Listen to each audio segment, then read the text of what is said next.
বাবার মৃত্যুতে গভীর শোকে স্তব্ধ লিওনেল মেসি। লিগস কাপের হার ছাপিয়ে ফুটবল বিশ্বকে কেন হঠাৎ বিশেষ নীরবতা পালনের নাটকীয় অনুরোধ করলেন ইন্টার মায়ামি কোচ হওয়াস। আর্জেন্টাইন জাদুকরের এই কঠিন সময়ের বিস্তারিত জানাচ্ছেন বদিউজ্জামান মিলন। বাবা হোর্হে মেসির মৃত্যুর পর শোক এখনও কাটিয়ে উঠতে পারেননি আর্জেন্টাইন কিংবদন্তি লিওনেল মেসি। যদিও লিগস কাপে ৩-২ গোলে মায়ামির হারের ম্যাচে খেলেছেন তিনি। দলের প্রধান তারকার খারাপ সময়ে সবার প্রতি বিশেষ অনুরোধ করলেন ইন্টার মায়ামি কোচ গুইলেরমো হয়োস। ক্রীড়াভিত্তিক সংবাদ মাধ্যম গোল.কম তাদের এক প্রতিবেদনে এই তথ্য জানিয়েছে।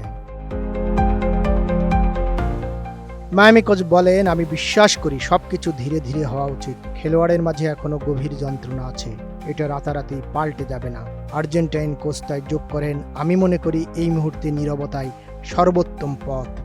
নীরবতা, স্থিরতা এবং প্রশান্তি, যাতে সে নিজের জন্য একটি জায়গা খুঁজে নিতে পারে।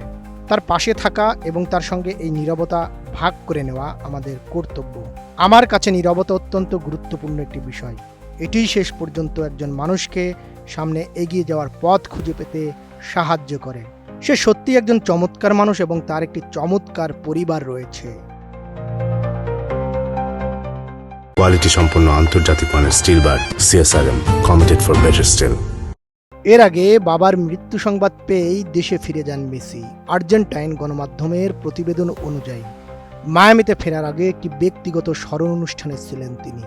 তারপর মায়ামিতে ফিরে দলের অনুশীলনে যোগ দেন এবং মেক্সিকান ক্লাবের মুখোমুখি হন।